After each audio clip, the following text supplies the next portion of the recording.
What are cryptocurrencies? Hey, hey, hey. What are NFTs? A non-fungible token. Time to buy Bitcoin. Bitcoin just seems like a scam. What's up? Bitcoin!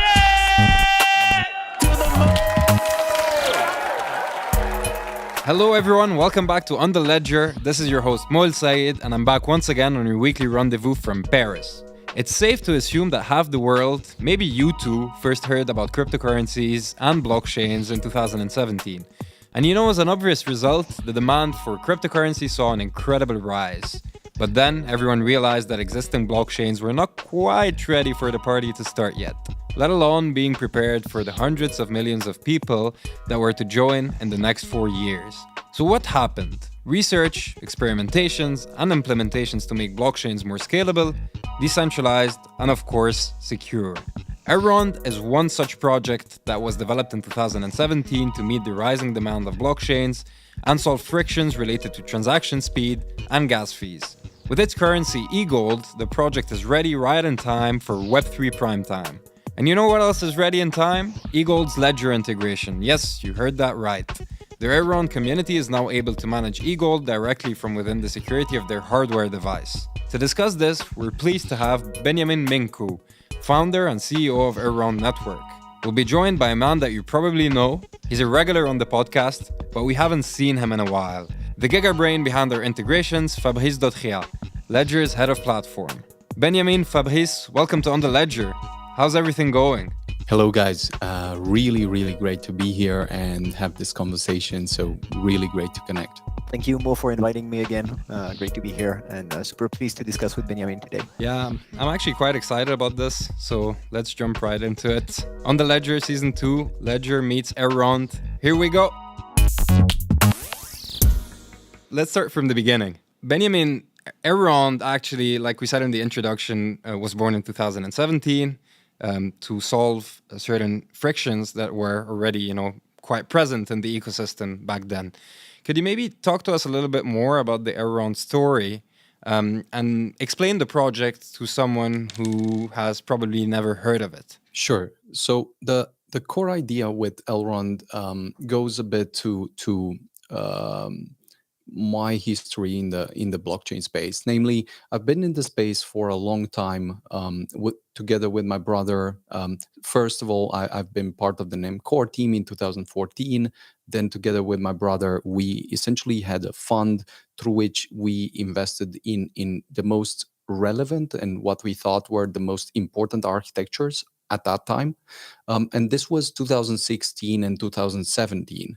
And it became clear to us that despite this interesting market that was developing, the core problems that we've discovered were actually not addressed in a meaningful or compelling way. And more specifically, the two key problems that we've discovered that had to be addressed in order for us to see a widespread global adoption of blockchain technology were first, a transition from dial-up to broadband. So a very significant improvement in scalability that would enable people to essentially transfer at the scale and speed and cost of the internet, any type of assets. And second of all, a huge UX simplification similar to that of the browser moment in the early internet days. So with this insights in mind, after maybe seeing everything that was being built in the space, being up to date with the entire academic literature and the different approaches, and seeing that the solution was nowhere near to coming to fruition, we've essentially gathered a team with which we can literally build rockets and started working on Elrond. So here's where we are today with the network live, able to scale probably better and in a more compelling way than any other architecture in the space. And so I'm happy to dive even deeper, but I still believe that the core fundamental obstacles that we need to address are, one, transition from dial-up to broadband in terms of blockchain performance, and second, a huge paradigm shift in UX simplification. This is why Elrond exists, and our goal is to onboard the next billion people in the space. Because if we can do this, then everyone will get to play a different kind of game, whether it's partners like Ledger and so forth, or all the other partners that we have. We really believe that things could change significantly. Yeah, that's pretty interesting. And you've actually managed to build a rocket, and it's called eGold, and it's now available in Ledger Live. So, Fabrice, maybe you could tell us what that means from a UX standpoint for the community. Yeah, sure. Maybe if we just take a step back and see what happened in terms of timeline. Uh, we started working with the Elrond team quite a while ago, I think. I can't remember the exact date, but it's probably like 2018, 19 maybe. And the first thing they did is they designed the application that is running on the hardware wallet. And at the time, that was only one application, simple one. And then they made it compatible with the web wallet that is out there. If I'm correct, wallet.elrond.com. At least this one works, but maybe there are others I'm not aware of. And basically, what you could do at the time is manage your assets directly through this web app using your Ledger device. Now, the next step, and it's an obvious step for us, and I hope it's becoming more and more obvious for many people in this industry, it was to bring the Eagle token directly within Ledger Live. The reason why for us it's important is because we have the same objective as Beniamin. We also want to improve the UX and bring crypto to I would say normal users, to my sister, for instance. That's really what's driving us day to day, and we believe we can do a great job with Ledger Live. That's not to say that the Elrond team is making a bad job, because if you look at what they do with Myar, for instance, it's an amazing job. But the reason why we think also Ledger Live is interesting is because we provide two things that are fairly important, in our opinion. Self-custody, you're self-custodying your assets, and you have multiple blockchains. So by adding eGold to this bucket of blockchains that are already supported, we are creating this hub where basically you can manage all the crypto you want from a single place. And on top of that, we will add many other features like the ability to buy tokens or swap them. And maybe we can talk later about this, but there are more incoming. Right now, you can only send and receive eGold tokens, but I know the Elrond team is already working on the next steps. And maybe just one more thing to add, because it's not obvious in the way you said it, Mo, but yes, eGold is integrated in Ledger Live, but actually the Elrond team did it. That's really the point here. It's really important to remember. Ledger was here for guidance, for assistance, but the entire work was performed by the Elrond team, by Lucien and all the engineers behind him. So really, I'm super pleased to be discussing with you today, because it's the first integration that was entirely made by another team. And so for us, Ledger, it's the next step that we are showing in the way we want to work with the ecosystem. It's opening the door of Ledger Live to any crypto project. So super happy to have you on board, guys, and we'll talk about the future improvements coming, I hope, in the next questions. Yeah, I would say a few things. So we've had a lot of conversation with you guys, and I remember us just pushing here and there, like looking for any way we could just to interact, to find a way to integrate things and so forth. And I remember Lucian's discussions with the team and so forth, and the fact that one really proactive way would be to really move forward and develop everything, because then we would make everything even simpler and the conversation could go a lot smoother and so forth. So it's awesome to see what you guys are doing in terms of hardware wallets and so forth. And I cannot overstate how difficult it is to actually build something that doesn't break 100 times a day, especially when it comes to storing your wealth, especially when it comes to a hardware wallet. So great stuff on that. keep pushing. A great milestone for your community and our community, and definitely looking forward to all the steps that are coming. Our engineering team is always hungry and willing to push new standards. So quite excited and happy about that. I love that, and I feel like now that we have the infrastructure and the protocols that are becoming more scalable, and at the same time we have the hardware that enables people to access these technologies, we're reaching a new phase in the world of blockchain and crypto. And you use this term internet scale blockchain a lot, Benjamin. What does it mean to have an internet scale blockchain? The core idea here is this: you basically can immediately understand that with 7 or 15 transactions per second, you could never have global adoption, right? There's absolutely no way that you could see this type of throughput being able to accommodate global usage. So it's almost that whenever you use global transaction throughput and then 7 or 15 transactions per second, it's almost like you're intentionally taking an idea to the absurd, right? Because it's so obvious. But this is the state we're in. And I would say that it's really great that we've made these steps, that without Bitcoin, without Ethereum and so forth, we would probably not be here. We would not have these conversations and so forth.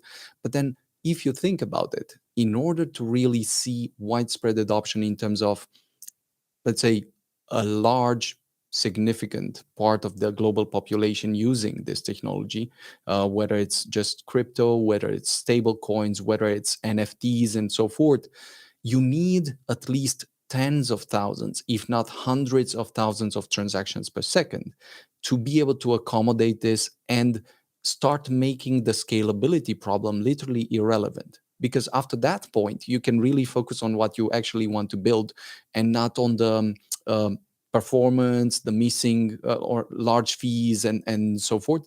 So at the end of the day, with Elrond, we wanted to scale beyond 10,000 transactions per second. But given that we've built the architecture on adaptive state sharding and secure proof of stake, which are two fundamental technologies, we can actually scale beyond hundreds of thousands of transactions per second in a very, very energy effective way. And we're now even carbon neutral at this point, especially for people looking at that angle and so forth. So I do think there's no way of shortcutting this. However you look at things, you need scalability, and everything we've seen in the ecosystem is just a reflection of that. What happens when you don't have scalability and you need to overpay, create other things, different shortcuts, but at the end of the day, you're just going in circles until you can solve the core problem. And this has been our focus, and we're quite excited because everything that Ethereum wanted to build in Ethereum 2.0, we've actually solved and published since the beginning of 2018. Mid 2018, we actually had the prototype running, and Elrond was the first architecture to demonstrate that you can really build adaptive state sharding and secure proof of stake and move them from theory to practice. So yeah, quite excited about all of this. It's a very interesting point what you're saying, because it's a shift in paradigm if you think of it. Because most people were using, cryptocurrencies as a store of value, but now that you have the scalability, it could, start being used as a medium of exchange in a lot of different contexts. Fabrice, from a hardware standpoint, what does this change for Ledger when you think of it? It changes some things, and some other things I think remain the same, because the I would say the core value proposition is still to be the owner of your wealth. You are in control. Having a secure hardware wallet, owning basically your seed, your 24 words, is still the basis. It's the foundation on which we all believe in this, and that's why this industry exists, basically. Um, so the hardware wallet and the security of the seed will remain super relevant in the future. I'm convinced about this. Now, if it's not just to store value, and basically it's not just to hodl for several years, then the hardware wallet will need to adapt in many different ways. I think. First of all, if you need to use it every day, you will want you will want more convenience. Maybe you will want easy access to basically just tap and pay, and not having to connect, reconnect, enter a pin, and do crazy things like this. That takes time. Um, Maybe you want to have some threshold on your transaction. After a while, I want to be able to enter my pin, but for a certain amount, maybe I don't want this. So yes, in the future, and I'm not saying now, but in the future, things will need to evolve. I know at Ledger we're thinking about all this and wondering what could be the next steps. Um, but on a purely technical level, these new protocols, they offer many more ways to interact. It's not just send, coins now. It's manage tokens. It's minting NFTs. It's a lot of many different operations. It's staking also for Elrond specifically. And all of these operation types, they have an impact on the hardware wallet behind them because you need to be able to process these transactions. And so for Elrond right now, we don't have such problems, but who knows? Maybe in the future it will become more and more complex, and the transaction times will become, really, really complicated to handle. And having security in the hardware wallet that we have today, we are limited in terms of memory. Many of our users are complaining about this. That's why we're also launching a new device to increase the memory and to provide better options.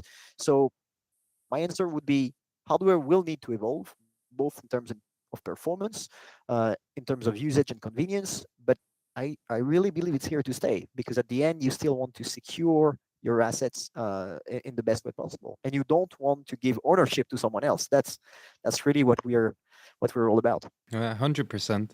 And I already use my hardware wallet every day, so it's not like it's a shift for me, but I do understand that there are a lot of frictions to that with the current, way things are being designed and how everything is evolving. And Benjamin, let me jump back to, the conversation that we were having around, Elrond being one of the main layer ones at the moment. But what we're seeing now is the fact that most L1s are starting to be positioned differently.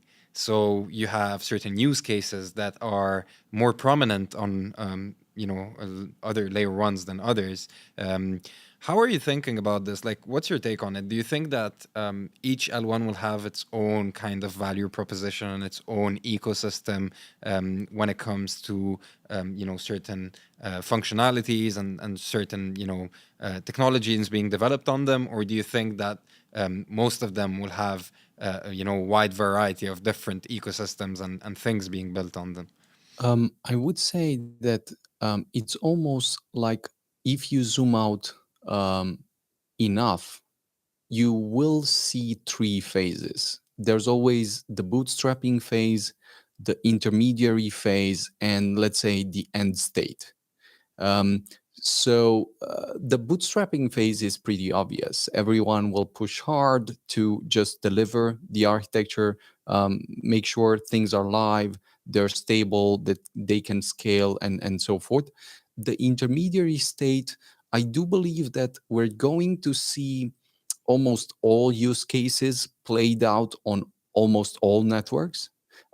Just because from a pragmatic standpoint, let's say we have very fundamental insight ourselves, people will discover this, they'll try it out, and technology is at this point open source. The moat is very much built around the community, and some of these use cases that will probably bootstrap things slowly to a different scale.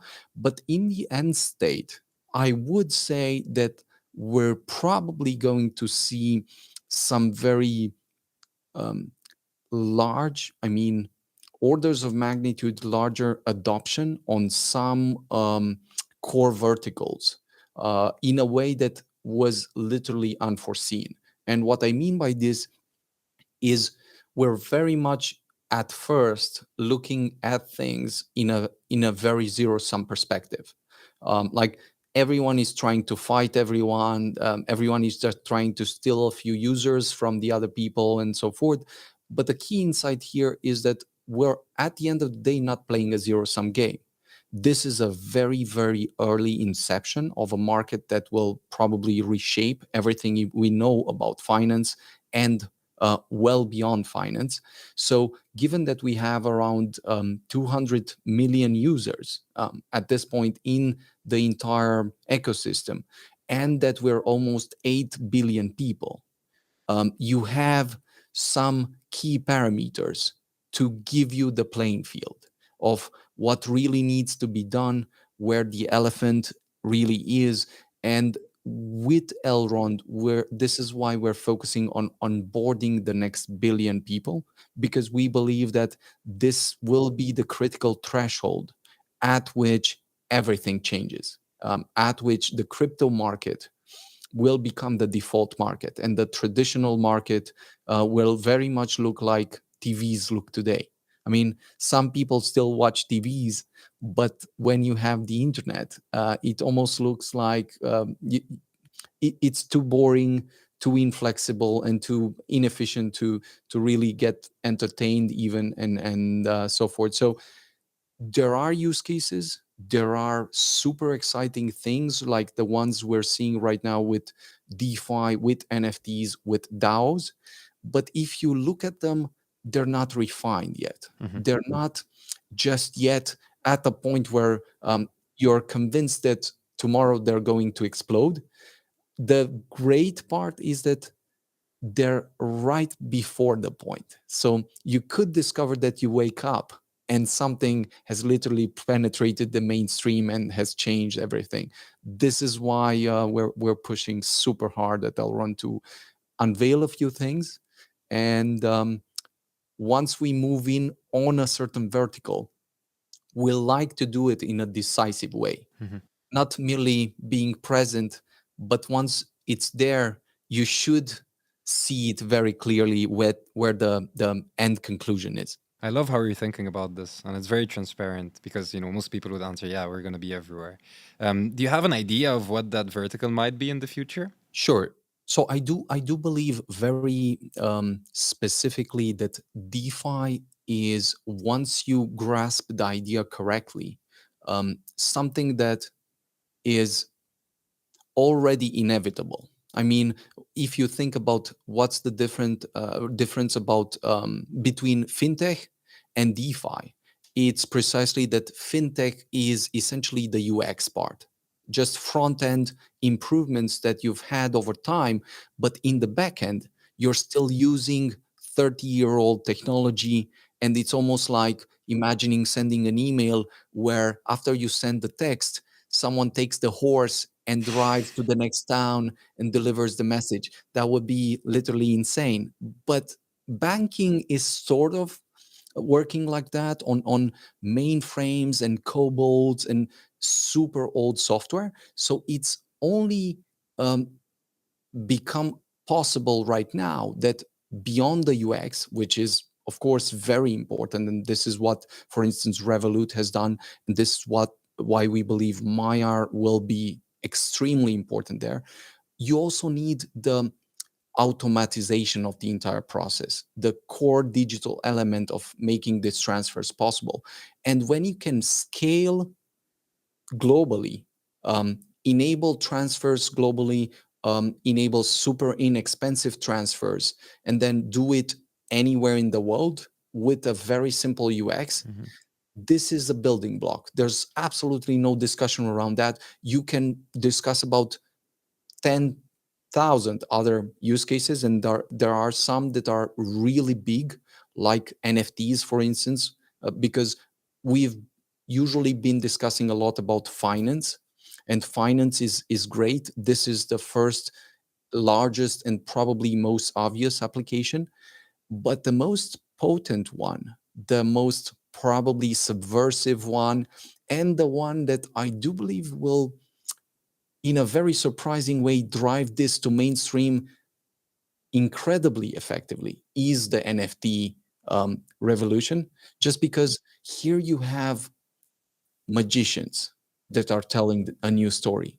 It's not about, like, when someone tells you about money, some people love money, some people hate money. You don't really want to get into that. Crypto might, especially at first, seem a bit like uncomfortable and so forth. But art, I mean, art, who doesn't love art? And so if you have the digital art and artists that could not make ends meet until yesterday, for the first time becoming millionaires, expressing these ideas and so forth, then you'll have a kind of cultural revolution in the making right there. The premises are there. Let's say the fields are prepared. You have diesel, gasoline everywhere, and the fire is just about to ignite. So I wonder what will happen. Yeah, you said a lot of interesting things there, but what I take away from that is the common thread here is adoption through the vector of user experience and relevant, culturally relevant use cases, and that is actually what 2021 has kind of put in motion.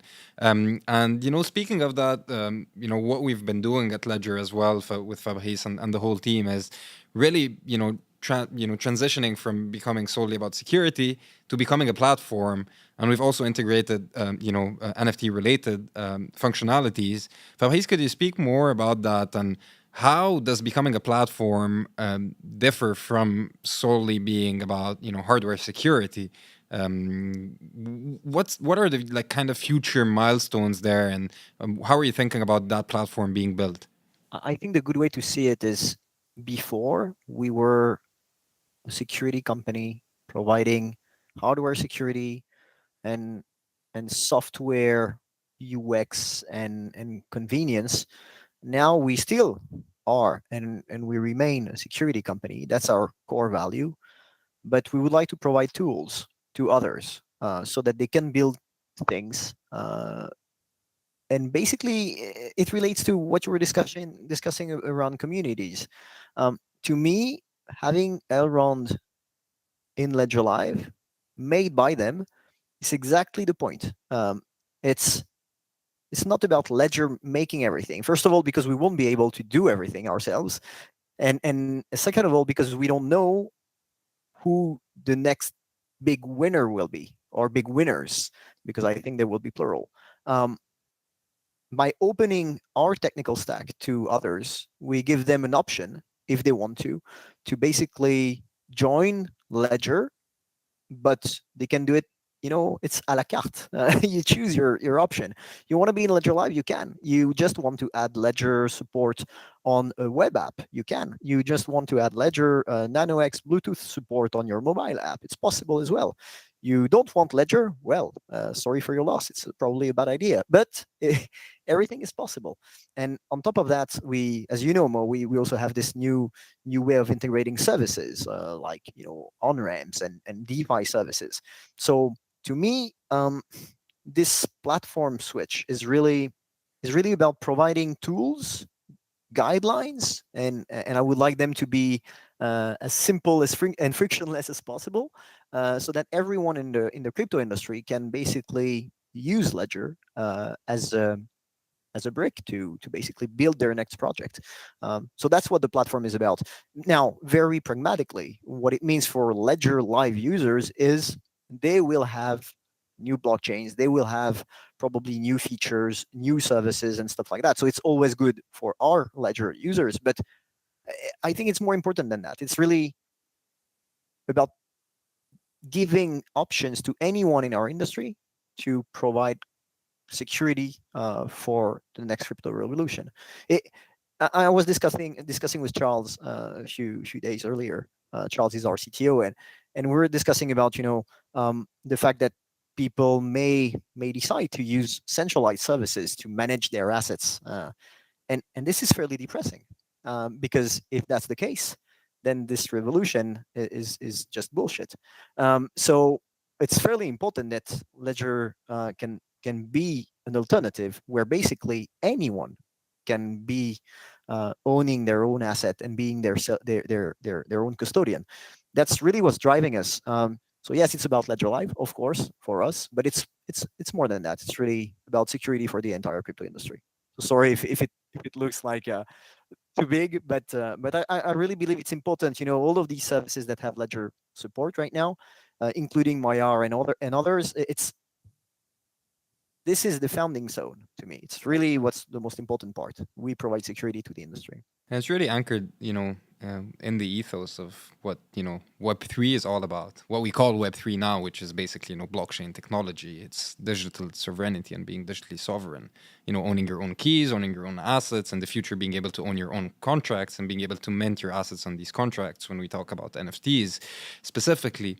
But talking about assets, the past few months have been crazy for eGold. The coin hit an all-time high in November, and it seems to be set for an interesting year ahead. Why do you think that is? There are so many things happening in your ecosystem, so I just want to give you the opportunity to tell us a little bit about that. Sure. I think we can make 2022 the best year yet, and this is what we're going to attempt. We're going to, of course, push on different threads that we believe will open floodgates in this ecosystem, in this community. And those key ideas are basically one, having the Mar decks open and permissionless to the community so that everyone can not only start a project but then get it listed, get the community around it, get liquidity, and be able to go from the idea to the point where it's already liquid and already building the ecosystem and so forth. Secondly, I do believe that we're now at a kind of inflection point with respect to the tools on Elrond. So, of course, we're going to have a marathon like no other in terms of building. Just kickstarting and taking the ethos that the Elrond team has had and some of the community members that have already launched a lot of interesting projects, take it massive into the community, because we've seen some really great projects already launching, whether it's NFT marketplaces, whether it's dexes that are preparing to launch right now, or other tools within the ecosystem. I do believe that 2022 will be the day, the year of the builders, the contributors, whether it's developers, NFT creators, artists, or businesses from around the world. This will be their time. And beyond the, let's say, DeFi thread, beyond the NFT thread that I believe has just started in Elrond, although we've seen a lot of projects and we've seen a lot of community members and even really cool marketplaces. We're barely scratching the surface, and it will be an avalanche and a kind of super wave that will lead on something that we call the Roaring 20s. So it's just a start of a few years that will seem incredible when you look at them, but it's going to be like that only because we're pushing so hard to make this happen together as an industry and as a project and so forth. So I could not be more excited about all of this. I love that. I'm loving that whole, positivity. It's great, and I think the space is just about to start being in the bull phase that we call, not from a financial perspective but from a technological advancement. Fabrice, maybe you could tell us about what excites you most about the future. About the future, so I was late on the NFT trend, very late. So now with the current market, I think I have some time and I can now finally look into this. No, I kind of agree with what Beniamin said, and I think Mo, you are very into this as well. But the next big revolution will probably be around culture, and not especially DeFi. DeFi is still very complex to understand for many users, but you can address way more people through culture in all sense of the way, through communities and through engagement and feeling part of something. So this is something I would really study in the future. But what this new trend around DAO And very differently, payment is something I can see. Beniamin was talking about trust, about payment, about merchants. I totally agree. At some points, you cannot have mainstream adoption if it's not already somehow compatible with the legacy world. So we'll see. There will be a bridge or bridges to allow people to pay in crypto more and more. Uh, by the way, the ledger card at some point will go out. And really, guys, I was not telling this for. I was not talking about payment for that, but I just realized we are also following this trend. But it will be something big. So to me, DAO very new, very early, very tricky, and sometimes maybe a bit dangerous. Payments, it's really merging the old and the new world. So I would have a strong look at payment in the future, I would say. I'll add something to both of your lists that I haven't mentioned: blockchain gaming and play to earn. I think this will be huge in the next year to come. So before we tie this off, I'd like to ask you one question. If you had, or if you could, change one thing about the Web3 space, what would it be? This is super interesting in a few senses. So, on the one hand, we can really change a lot of things about Web3, yeah, and it's just starting out. And we're specifically thinking about the things that I was mentioning before. But I do, let's say, if you were to boil down everything to one fundamental aspect, it seems like there are three core problems that one way or another will have to address. And the level of creativity and resourcefulness that will go into addressing these three problems will probably define the speed at which we're going to see the billion users that we've discussed about. Those three problems are, of course, on the one hand, fundamental performance of blockchain architecture. It's why we're focusing a lot of energy on that. Second, and probably the most, let's say, the largest conversation will become UX by far. I mean, once you've solved scalability, there's absolutely nothing more impactful, more, let's say, capable of enabling you to speak the language of the average user, the simple user, the one that could really increase the market by orders of magnitude.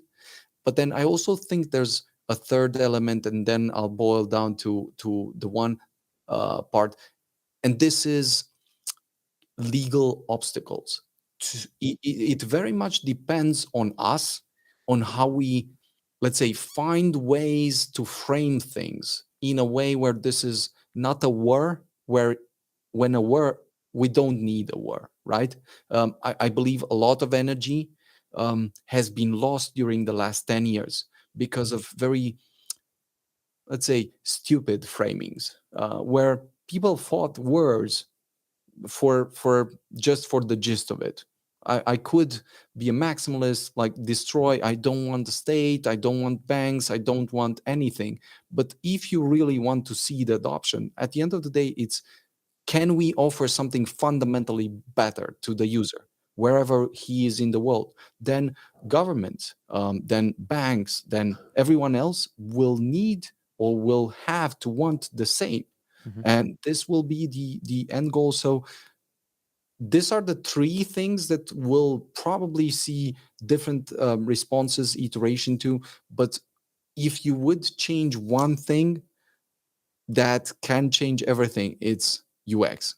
If you abstract away complexity of private keys, public keys, if you can basically make defaults very simple, if you can create this idea of progressive security, so that a user that has $1 or doesn't have anything should not go to the security that one with $1 million has to go, then you're starting to see what the user really sees. So very curious to hear Fabrice's thoughts on this, but I definitely see that UX will be the most critical challenge and the largest potential adoption multiplier.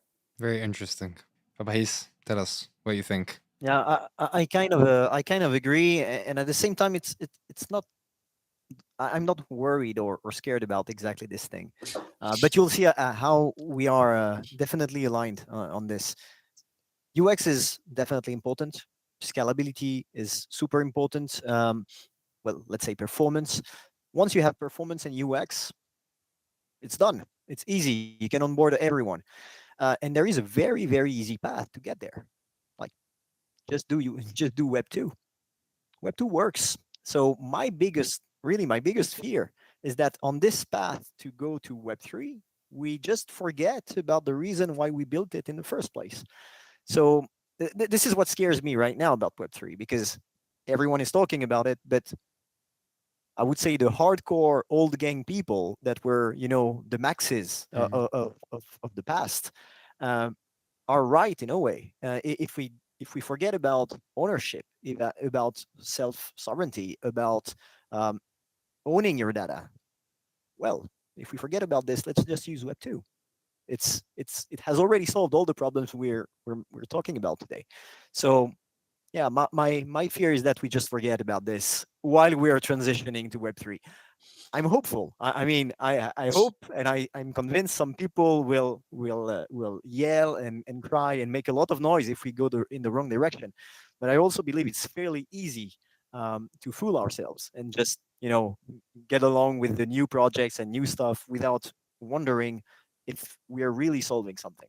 So that's my biggest fear. But I'm confident. So I remain No, hopeful. don't fear that. One element that I believe summarizes the let's say symbiosis between what we both said is that at its best, Web3 will feel like Web2 in interaction and will have the fundamental building blocks and new optionalities of like owning your data, owning your assets, doing all of that in a way that seems effortless. If we can do this, this is actually the challenge. The users will always want this if it's simple enough.